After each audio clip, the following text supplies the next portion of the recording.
Good morning, gearheads, and welcome to Speed City. We just watched the Italian Grand Prix qualifying with Max Verstappen outrunning the McLarens to take the pole position. Awesome for Max. This is Jon Massengale. I'm joined by Bob Varsha, Jonathan Green, and Chris Medland will be with us shortly. I'm in the studio in Austin, and Bob and Jonathan are out at Circuit of the Americas. I'll start with you, Mr. Green. How are you, buddy? Good morning. Yeah, good morning.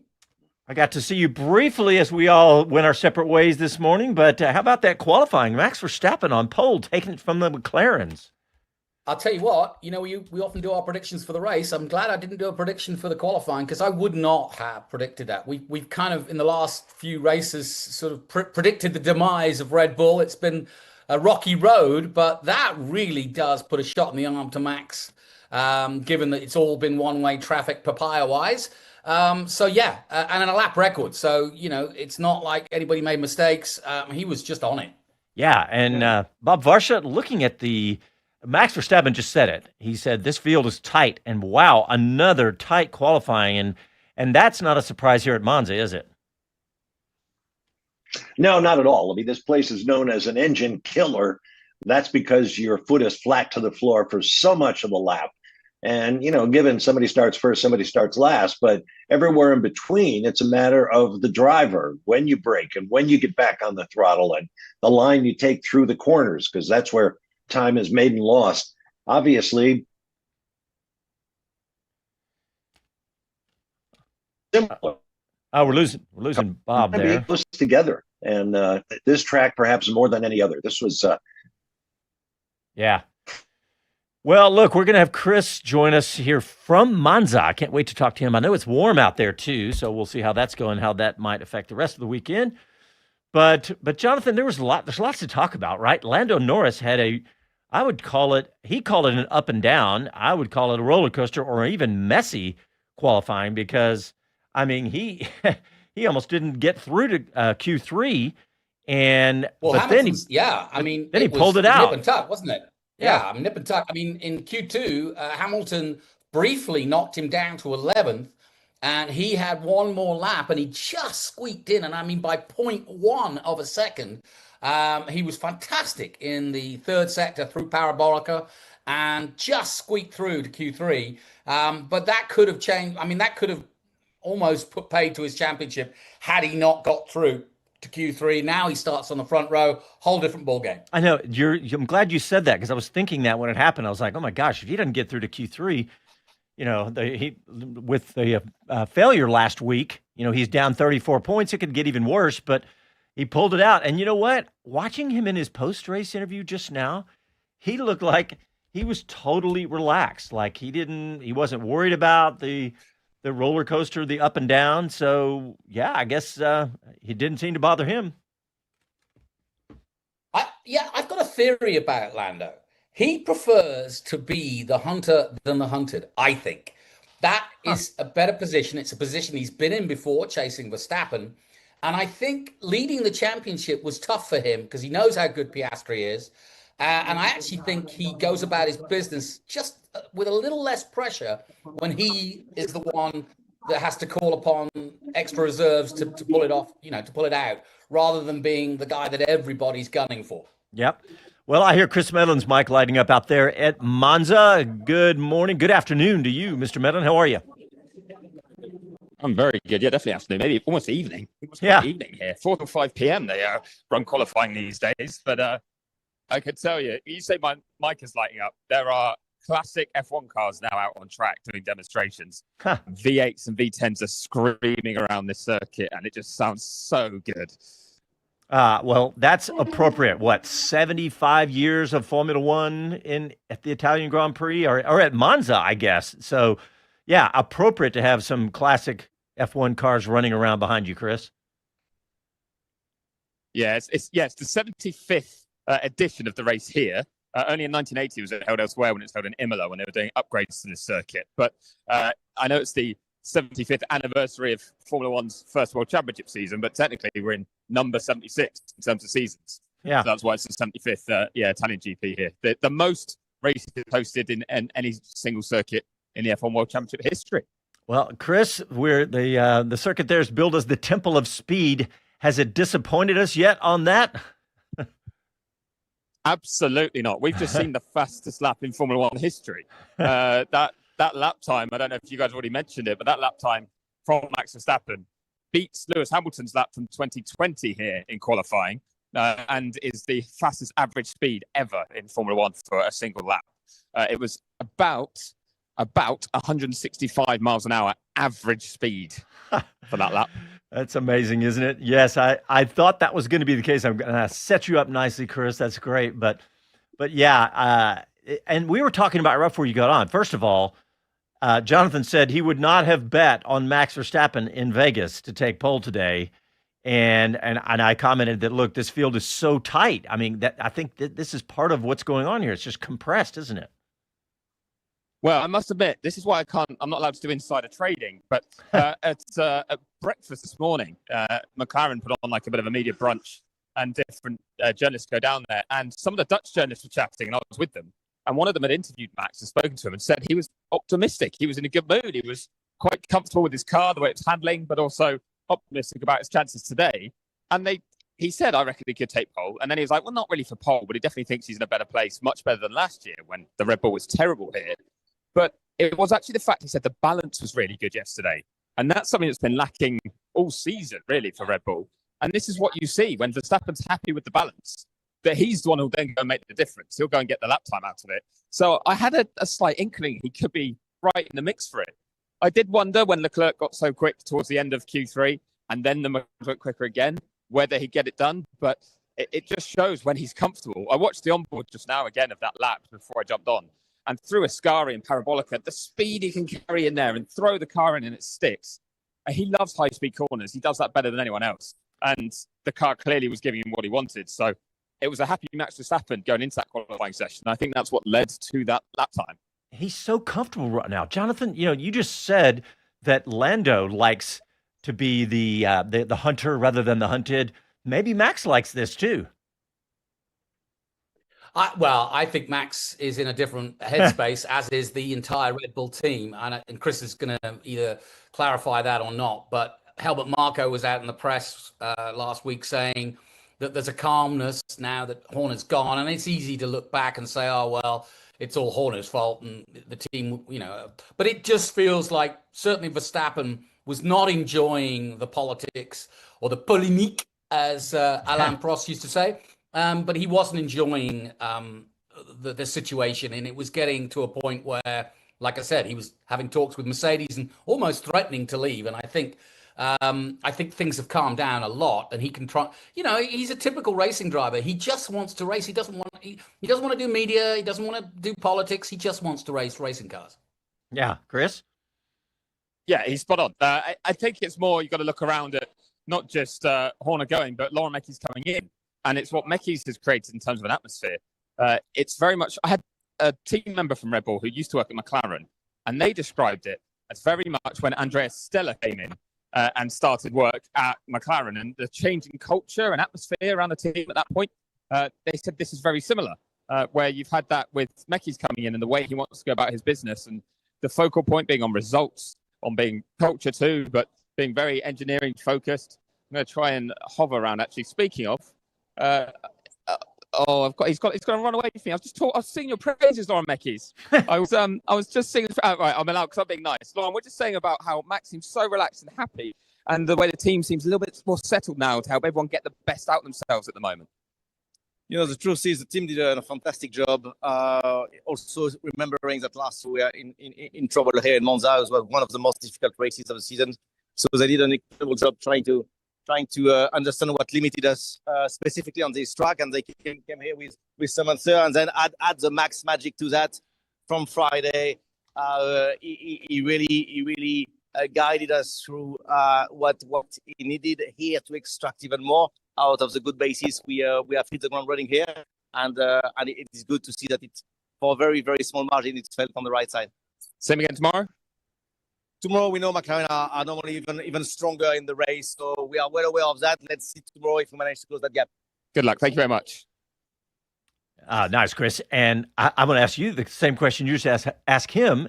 And the same question that Max got in his post-qualifying interview is, can they win tomorrow? What do you think? I mean, I'm not asking you for prediction, but do you think they can? Do you think Max can?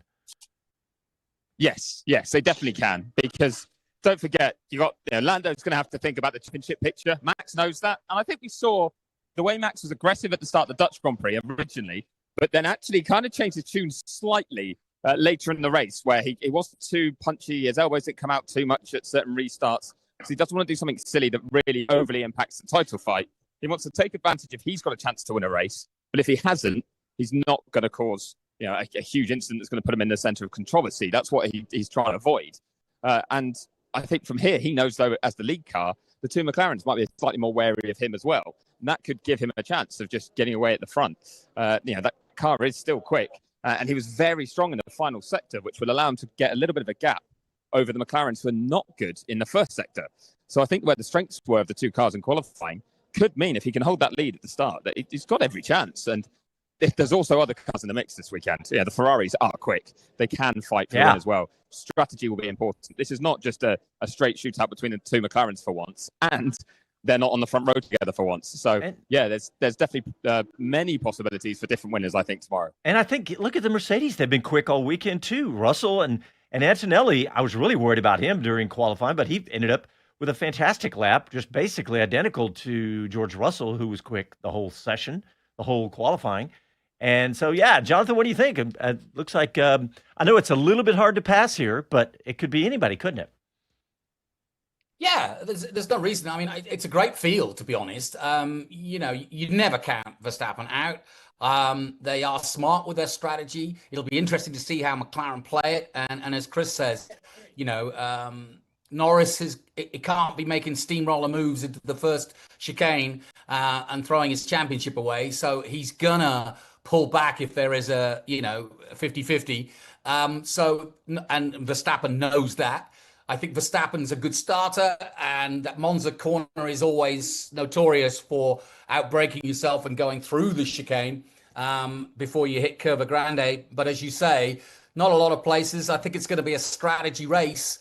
I'm not sure what the temperature is going to be tomorrow, but we're set fair. It's going to be really interesting. All right, well, we're going to take a quick break, but we're going to come back. We got plenty to talk about qualifying in one of the greatest weekends of Formula One at Monza. Back after these messages.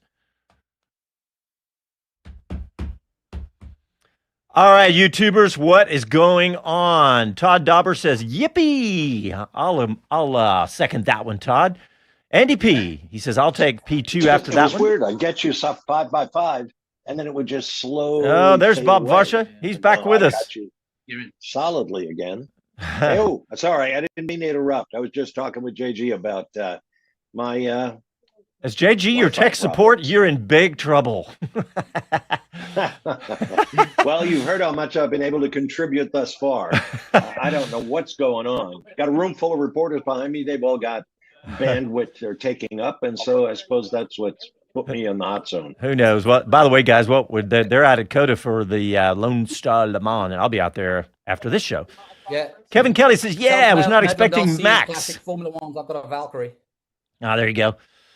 Bill Ricker. What time do you think you'll go off air, John? We have to be off the air in 33 minutes sharp. We have a hard out. Apparently, ESPN has got some oblong-shaped sport. Where'd you get catering? I brought this from home. Let's see. Mike Bowles. I missed qualifying. Bring me up to speed. City. There you go. I like that. Todd Dauber is rather quiet without red cars. Yeah, there's a line, isn't there? Yeah, I do like that. We're going to have to use that one again. Mike Bowles, you just coined a phrase, buddy. Let's see.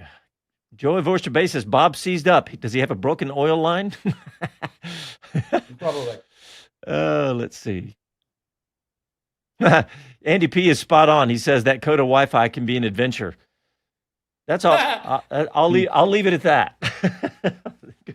You're right. We may have lost Bob again. Oh, geez. Kevin Kelly wouldn't. All right, here we go. Coming back.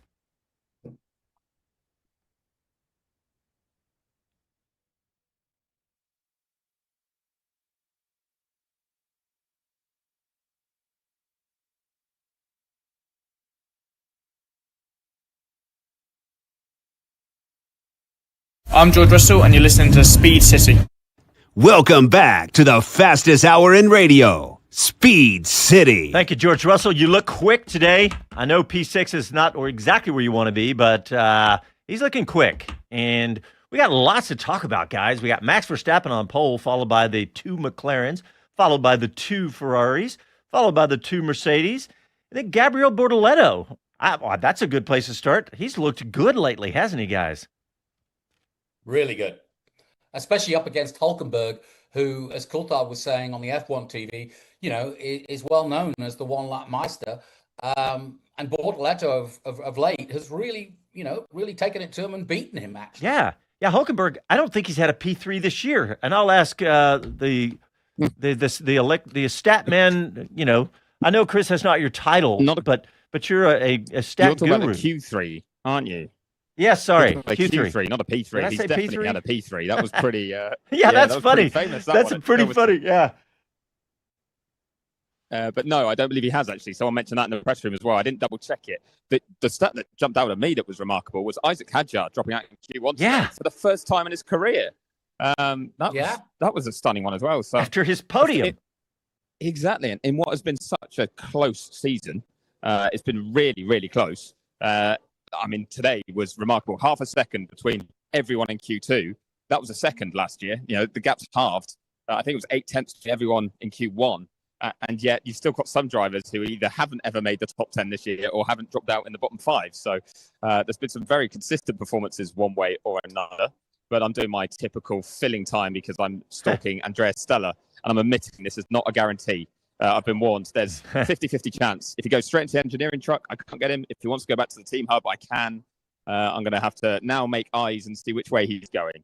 And he's trying to work out, I think, which direction he wants to head in. So this is the beauty of radio. He's thinking about it. And he's frowning. He's not too sure. He's going to go somewhere else. We're not sure. This is live commentary of the potential. He's heading up. But I can do one. Andrea, brilliant. Thank you so much. P2 and P3 for you today, but it's been so close all weekend. Is that actually a satisfactory result? Yes. Obviously we want to set the pole position. We want to be P1, P2, but we need to be realistic that sometimes this is not as easy as we might have looked that we could do in previous events. This is a very different circuit compared to Zandvoort, Hungary. Straight line speed is important. There's not many corners. There's a lot of braking where we not necessarily are the best car. So overall, in the economy of the weekend, I think P1, P2, P3 is a good result. I think Max has shown a little bit more pace than us. Certainly in Q3, in both attempts, he was 1/10 faster than our cars. So I think he deserved the pole position. But P2, P3 is good for a promising race tomorrow. A lot of threats tomorrow, though? The threats, I think, are the usual. First of all, we don't seem to be having the weather threat here like we've had at some of the previous races. But we have a long run to corner 1 from the grid. We have a couple of chicanes. There's, we have seen the gravel coming on track. There may be safety cars. It's definitely an interesting race ahead. And we will see tomorrow, in addition to having good pace in qualifying, we'll also have a good pace in the race. Great stuff. Thank you so much for your time. I'll let you now go into engineering trucks. I appreciate it. Thank you. We're doing Formula 1. Chris, I love the Prix to that. You were describing his facial expressions. We knew exactly what was happening, and the fact that you were about to get an interview. But that's funny. I wasn't sure what he was going to say when you asked him that question to start that. Like, hey, is that satisfactory? And he gave it a pretty emphatic yes, didn't he? Yeah, I mean, I think a lot could have gone wrong in that sense. And that's where you've got to look at the wider picture. This could have been a day where McLaren had one car maybe on pole, but one car down in 5th. And that actually creates some way more headaches. Even though they might be able to win that race, they've got 2 guys fighting for a title. And there's a lot of pressure around. So they want them close as such because it means they're both roughly as happy as each other. But yeah, a combined P2, P3 also does put them in a strong position in terms of if they want to win this race.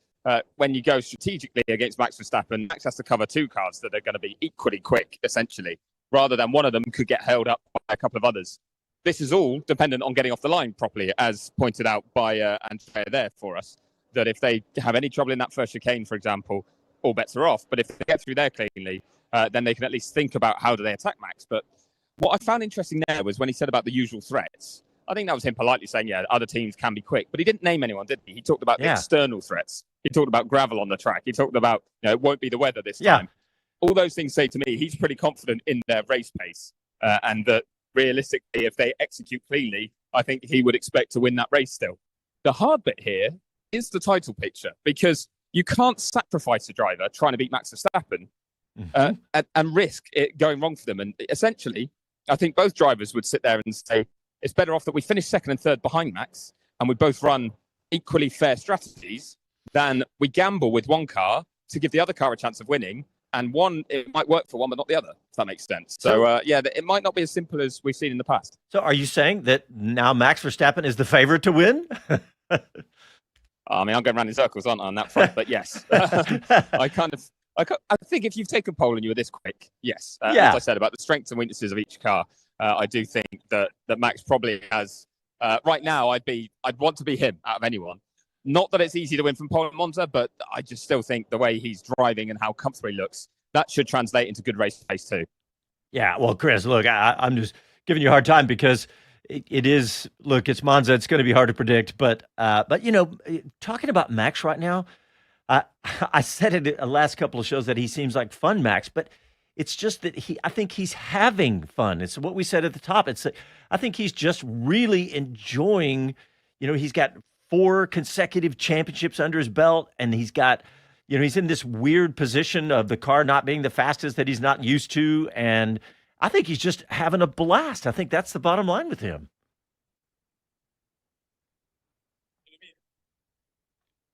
No, I think we lost you, Chris. But Johnny Green, unmute your mic and tell me if you agree with my assessment of Max Verstappen.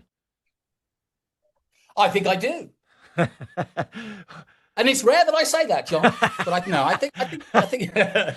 think you're spot on, mate. I tell you, it's going to be an interesting run to the line. We all know that it's going to be one of the 2 McLarens, obviously, but actually Max, and we've seen it today, could be a help in one way for Norris, because he's going to take points away from Piastri, no doubt. Yeah. Yep. And Chris, I see that you're back. I was just saying that about Max. He just looks like he's just having fun. That's what he's doing right now. He's having fun. Oh, and was that aimed at me that time? I was going to say. So I was back for a split second, and then when you needed me, I was gone again.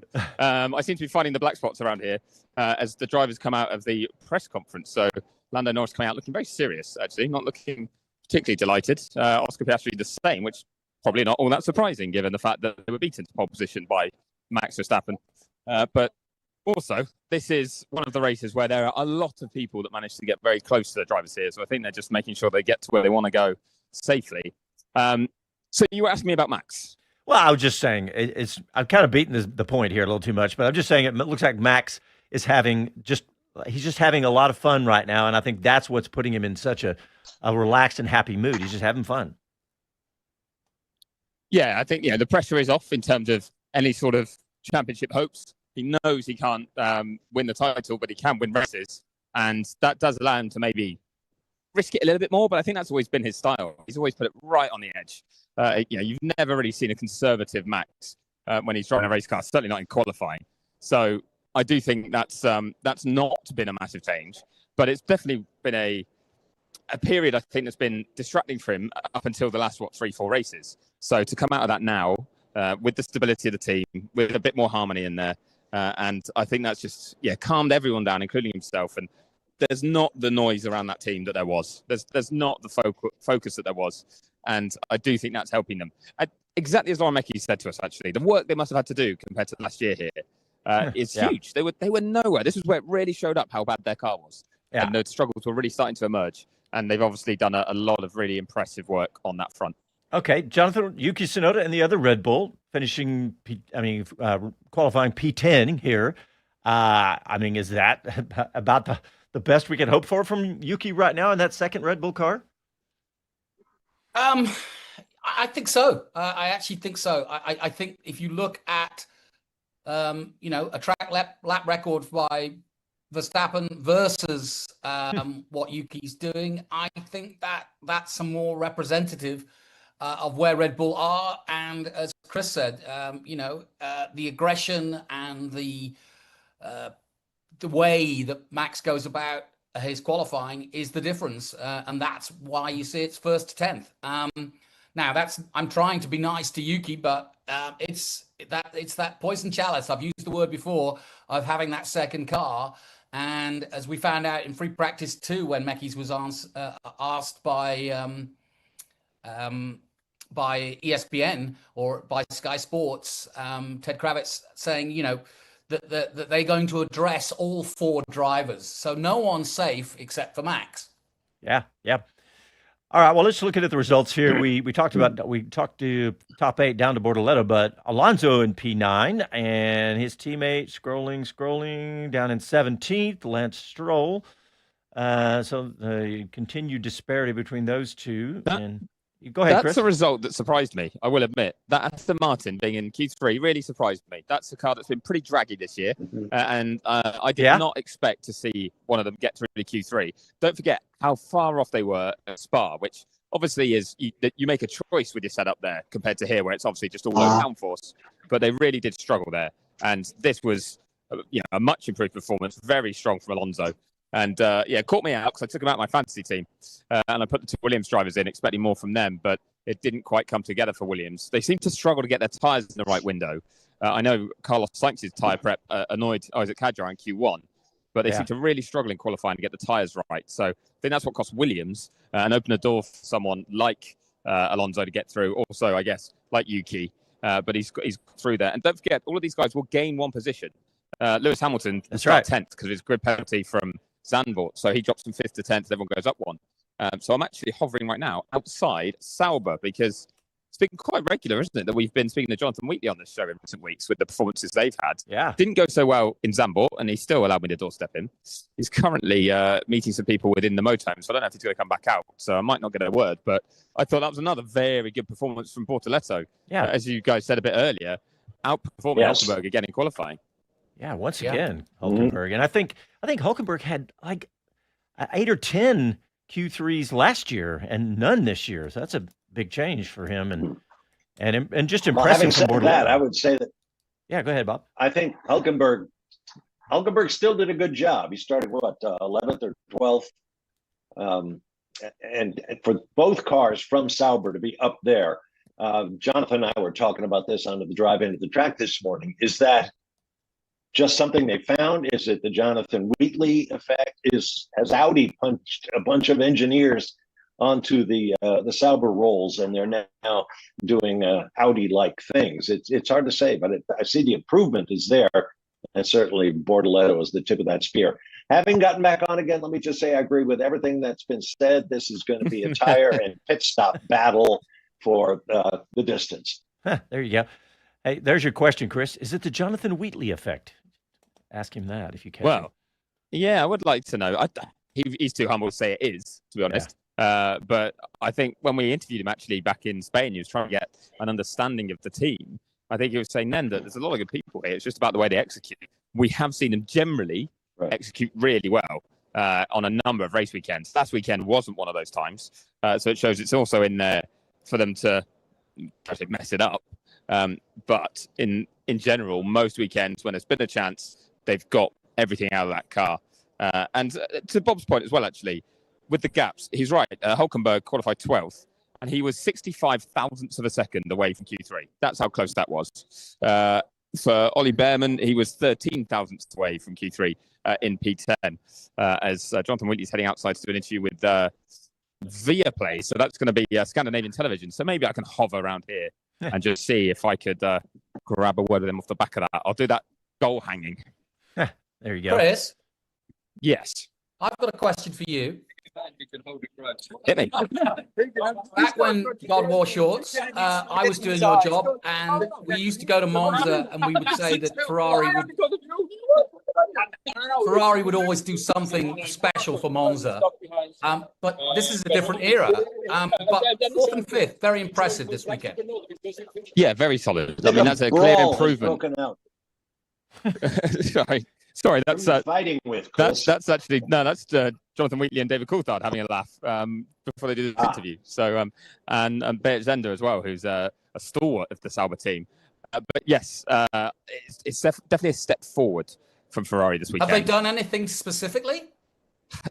Low downforce package like everyone else. Nothing else specific. Whether they made sure that the engines in each car are the lowest lifed engines possible, I imagine also the case. They'll have planned their allocation in that sense to make sure that they've got the most available horsepower for this weekend. And I think we saw them run lower fuel, maybe a higher engine mode in FP1 yesterday just to get people excited. But they still have been there or thereabouts. And with fourth and fifth was both within, I think, 0.2 of a second of pole position today. So that's how close it was, and doesn't get either of them in the top three, remarkably. But that's closer than they have been at many other venues. Chris, how's it going with, you think you might get Jonathan Wheatley there? We got to get a break in pretty soon. If I'm going to, I think it'll be in about 2 or 3 minutes' time. So you could probably go for a break. I could just always hit the record button. All right, well, let's send it over if we need to. All right, well, let's do it. You're listening to Speed City F1, back after these messages. All right, YouTube, what's happening now? Let's see. Doug's has been looking for your channel for a while now. Welcome, Doug. Glad you found it. Hulk has had overall fastest sector one. Gabby was next. Oh, that's Kevin Kelly. There you go. Mike Bowles says, glad you found it, Doug. Welcome. Joe is agreeing with me. Max seems happy. Tell your friends. Yeah, tell Mike Bowles there's a bunch of Corvettes that need picking up here at Coda. He's retired, man. Maybe he can start freelancing. Yeah. He can come. Yeah. Those have a different engine than what Mike's used to carrying around. I don't know if he ever carried around in any of the C8Rs like they have. Let's see. Andy P says, imagine the tension is a lot less since Horner left. He's talking about Max being happy there. TW says, give us a like and a subscribe. There you go, Doug. Now you can subscribe and like and all that, whatever else you got to do to make the algorithm show us up again. Ring the bell. Yeah, exactly. I can get a question for Wheatley. Say again, Chris? How long on the break? I can record it or... 1 minute left. Okay, yeah, I'll drop off and record. Okay. All right, Chris. All right. Did I miss anybody up above those? Let's see. I like this. Kevin Kelly says, good to see both Ferrari drivers, not so negative. Great job today, guys. Yeah, basically what you were saying, Greeny. Yeah. For the push, sorry, go quicker. No worries, we're getting there. I'll push tomorrow. Lewis Hamilton. It's good to see Lewis not predicting the end of his career and the end of the world lately. Yeah. Let's see what. Did you see what Toto Wolff said about that useless comment from Hamilton? I don't think I did. Michael Jordan. He said Michael Jordan Oh, never sorry, called Bob. himself useless. We'll do that on air.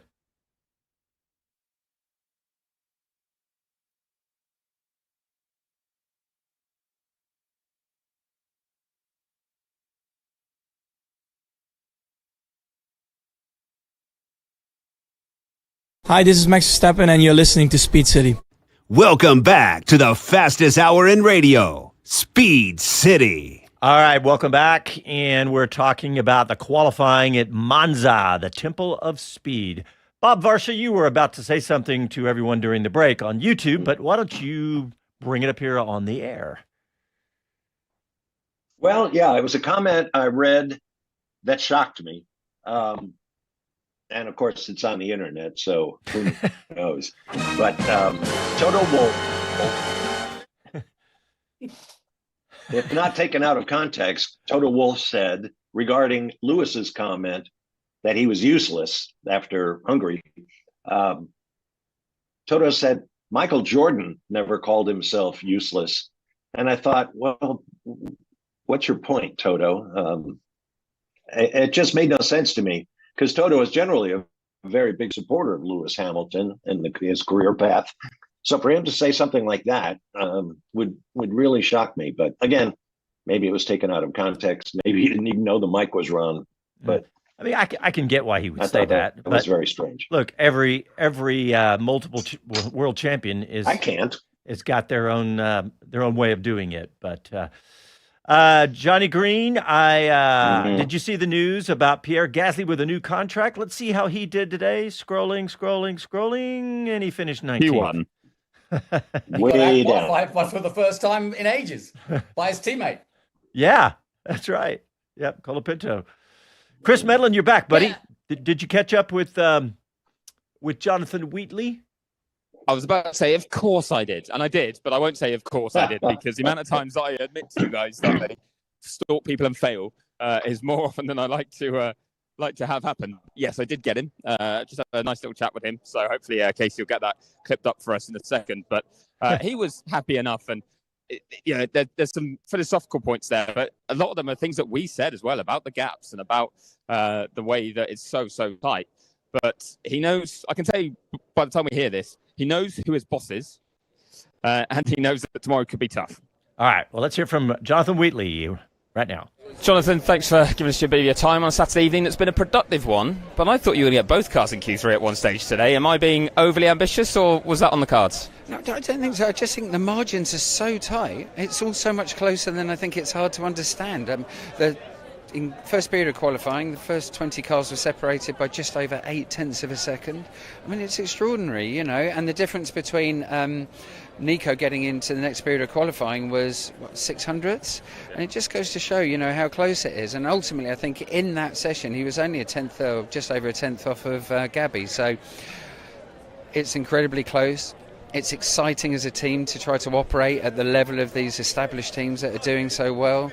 I think we're punching above our weight at the moment, and as a team principal, that's an exciting place to be. I was asked if that was the Jonathan Wheatley effect.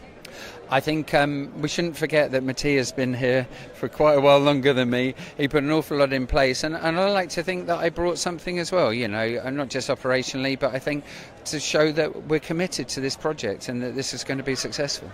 Car looks very quick in Sector 1 as well. That's where you do most of the overtaking or defending tomorrow. Does that bode well for you guys? Well, it would be better to be that way than the other way around. I do expect to be sat in DRS trains for a long part of the race tomorrow. So, yeah, but look, it's Monza. It's fantastic. It's Saturday evening. We've got a good buzz. We've got one car into Q3. Nico's just hot on the heels. It's going to be a great race. Life's good. Thank you. Chris, you were spot on. Of course, he gave some credit away before he gave himself a little bit. I'll give him that. Yeah, he did, which I'm glad to hear, actually, because he deserves it. As you say, I think that's someone that you cannot overlook in terms of operationally some of the impact he can have on that team. So everything he'd done at Red Bull, bringing that to Sauber is a real coup, I think, for that team, actually, to be able to have his experience and lean on it and to see what looks like a step change. Yes, a big part of that has been from the car, but it is also the way they've taken advantage. And there were certain things operationally last year that Sauber were not good at and had to work hard at. So what they've done so far this year has been very impressive. And like you said, it's punching above their weight. Yep. In some ways, yes.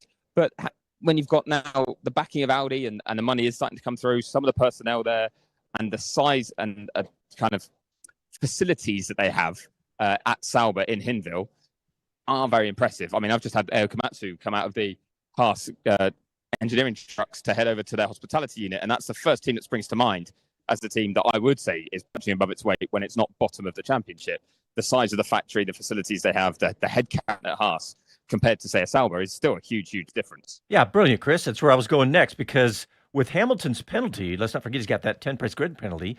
Ollie Behrman's going to be starting in 10th position tomorrow. And they looked pretty good this weekend, didn't they?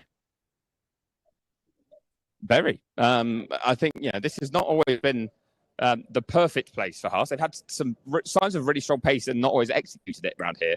But also coming off the back of what had been kind of a messy weekend in Zandvoort. They got the double points, did well in the race, but didn't really build up to it very well. That's where the team were frustrated, that they felt the pace was in the car and they weren't getting it out of it last weekend.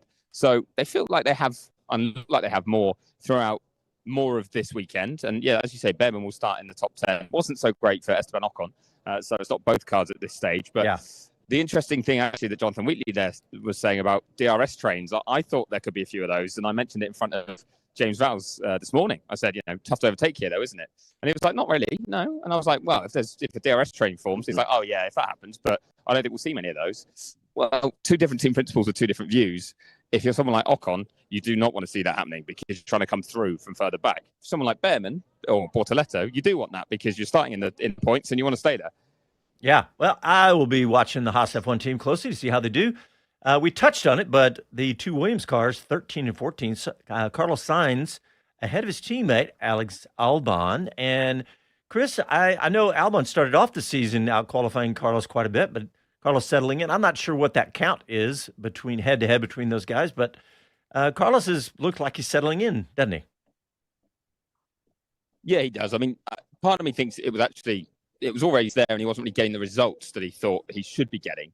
There was a lot of frustration coming out of the science side of the garage just because of the speed that was there, but the execution wasn't always. And he admitted sometimes, actually, I think in one of the interviews we ran over the summer break, that some of that came down to him. And there were times he made mistakes. And that was something that he was going to need to kind of clean up for when there was chances for big results. But a number of other times, it was what he would call either team issues or issues out of their hands. But that there was so much, so often going wrong that it was frustrating him. So I kind of think that there was a number of fronts that needed to clean up, but the potential was always there. I'm actually just checking the head-to-head now you've mentioned it, and I do think it will still be pretty comfortably in Albon's favour. But as I scroll down far enough to find Williams, because obviously last year they weren't all that competitive, the qualifying head-to-head, much closer than I give it credit for. So heading into this weekend, actually, it's 8-7 Albon, so that'll make it 8-8. Ah, okay. I thought it was tightening up like that. So yeah. Hey, Bob Varsha, probably maybe the most disappointing right now in qualifying today was, or one of them for sure, was Isaac Hadjar not even getting through to Q2 for the first time this year in his, I guess you could say, his career. And so, yeah, what do you think? Well, these things tend to go team by team, and I don't think Liam Lawson had very good qualifying either. Yep. So maybe there's something in the car that's doing it, or the timing of the pit stops, when they were on track, on what tire. So I think that's more the teams than drivers who are trying as hard as they can. But this is such a weird track with your right foot planted for 70% of the race. You've just got to hope that the car's been bolted together in optimal fashion. And apparently with the Racing Bulls, that's not quite the case this weekend. Yeah, and Chris, I saw a Hadjar on his final lap. It was in qualifying, was trying to get everything out of the car. He hit the gravel on at least 2 turns that I saw. So I think we found the problem, but I don't know, the underlying problem. I don't know what's going on there, though. Yeah, I don't think that car was all that suited to this track from what we've seen in the end. There was some good flashes of pace in practice, but I think when you really needed to push the very limits in low downforce configuration, that's where that car got difficult to drive. And you saw the same with Lawson, as Bob was saying. He exceeded track limits and gave up his lap. He aborted his final run. That's why he ended up last. And I think with both of them, it just showed that when you were looking for that last little bit of lap time and really hanging it out there, you didn't get the feedback from the car that you wanted. It was maybe a bit snappy. So don't forget, that would also marry with a trait that the Red Bull had last year. With how that got tough was when you start pushing its limits, it became very unpredictable. So I wonder if there's a bit of a tally or link there. Yeah. Who knows? It's hard to say, but well, guys, we just got a couple minutes left, and we're not going to play this interview, but Chris, you got to catch up with the Cadillac team duo, the top two, Dan Towers, the CEO of Cadillac F1, and of course, Graham Loudon, the team principal. And we're going to save that for tomorrow's show, but such big news with the two drivers and such momentum. I heard a really interesting stat or fact from Dan Towers on the Sky program this morning. He talked about how this weekend was going to be a simulation weekend for the rest of the team back in Charlotte and at Silverstone. Let's not forget they've got that Charlotte headquarters as well. So they're going to be running all their simulations as if they were racing this weekend, which I think is it's great that they can do that. I'm sure they'll probably be doing that if not just this weekend, maybe every race for the rest of the week, rest of this year. So that's going to be really exciting. But But that's all we got time for today. I want to thank everybody for joining us. I want to thank Jonathan Green and Bob Varsha out of Coda. I'll be out there shortly, boys. Chris Medland, thank you, sir, from Monza, and producer Casey Johns. And tomorrow we get started at 8 a.m. Eastern right here on the SiriusXM ESPN Channel 81 for our pre-race show, and then the race from the BBC team, and then our post-race show right after that. So we'll talk to you guys in the morning.